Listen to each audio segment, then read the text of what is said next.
Bon, on va aller voir ce phénomène donc, qui est apparemment unique au monde, qui s'appelle donc les foudres de Catatumbo. Et ici on va prendre une espèce de bateau, enfin je pense que c'est plutôt une barque comme on voit derrière, hein, pendant 2 heures sur le plus grand lagon d'Amérique du Sud pour arriver donc à ce fameux endroit où on va pouvoir avoir ce spectacle magnifique d'éclairs toute la nuit.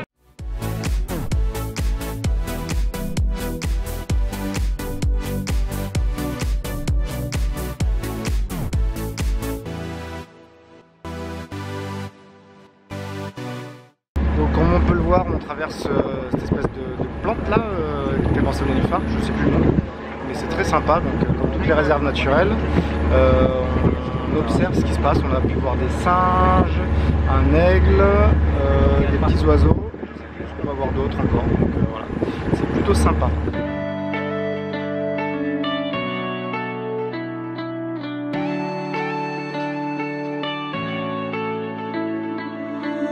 You go and camp without remorse, without heart.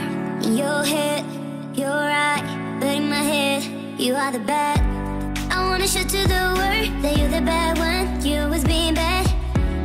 That use all my love, use all my time, use all my heart. You beg me to come out with you. I don't know, I'm fine without you. You beg me to come out with you. I don't know, I'm fine without you.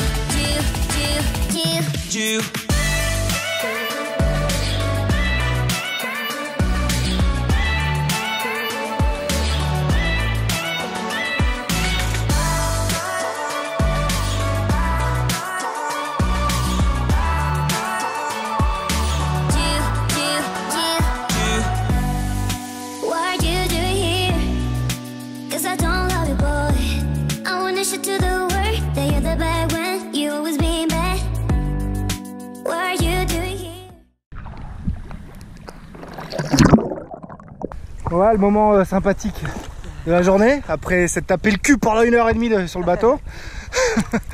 Le vent chaud, ça mérite. Donc voilà, ça fait du bien. L'eau est bonne. Bon, il nous a dit de ne pas se baigner au fond parce qu'il y avait des raies. Voilà, donc on comprend rien ce lagon. C'est de l'eau douce, mais il y a des raies et des dauphins. Normal. Voilà. C'est logique. C'est le Venezuela. C'est le pays des contrastes. C'est les sauvages.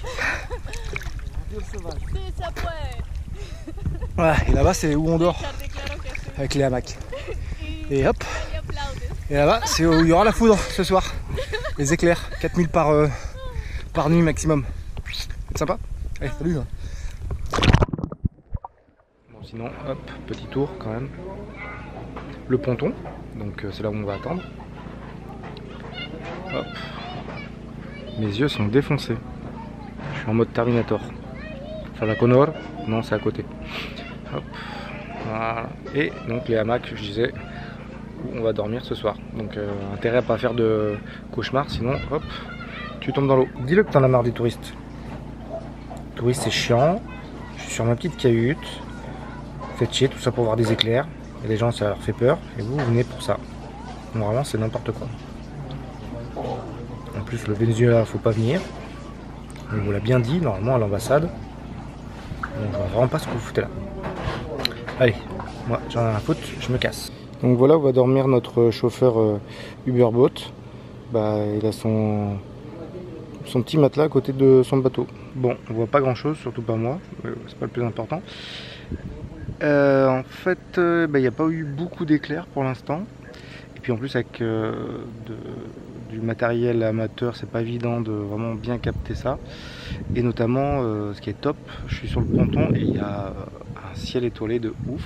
Ah ben voilà, il n'y a plus de lumière en live. Et le ciel, il est de ouf quoi. Mais c'est pareil, en caméra, voilà, je prends vers le ciel mais on voit pas. Donc c'est juste pour vous dire que, waouh, on est au milieu du lac avec un ciel étoilé de malade. Voilà. Je mettrai quelques photos, ça sera peut-être plus parlant.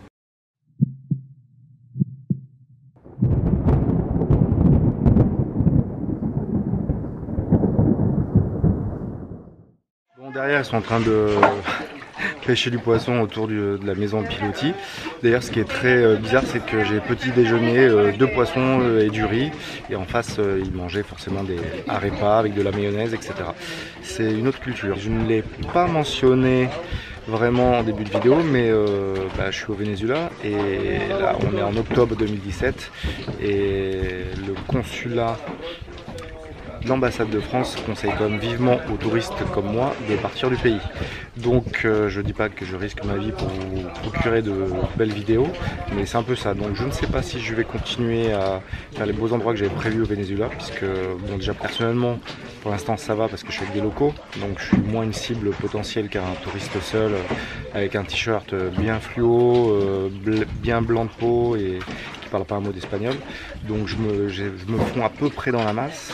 Bon, si je parle espagnol c'est mort, mais donc pour l'instant ça va, mais c'est vrai que je me sens pas en sécurité, que ça soit moi pour l'instant ça va, mais c'est plus par rapport à mon matos, notamment les militaires qui ont la mauvaise réputation de confisquer, on va dire, de s'approprier les affaires des touristes. Donc voilà, et j'ai entendu aussi d'autres mauvaises choses à propos d'étrangers qui se seraient carrément fait tuer. Donc bon, ça me paraît un peu énorme, donc je vais aller au consulat, à l'ambassade de France pour avoir plus d'infos quand même. Voilà, donc c'était la petite parenthèse pour vous dire que quand même si l'endroit est magnifique, c'est un peu quand même risqué d'être touriste en ce moment. D'ailleurs ça fait 15 jours que je suis au Venezuela et j'ai pas croisé un touriste. D'ailleurs je le dis souvent en rigolant, quand je me présente aux locaux ici, c'est que je suis l'unique touriste au Venezuela. J'ai une petite fierté, mais bon, des fois je suis un peu en stress quand même. Allez, j'espère que vous avez bien quand même, vous avez bien kiffé l'endroit. Moi j'ai bien kiffé. Ici pas de problème, on se sent en sécurité. Mais voilà, j'espère que vous avez bien kiffé la vidéo parce que j'ai pris des risques pour la faire. Pas directement, mais en étant dans le pays. Allez, salut.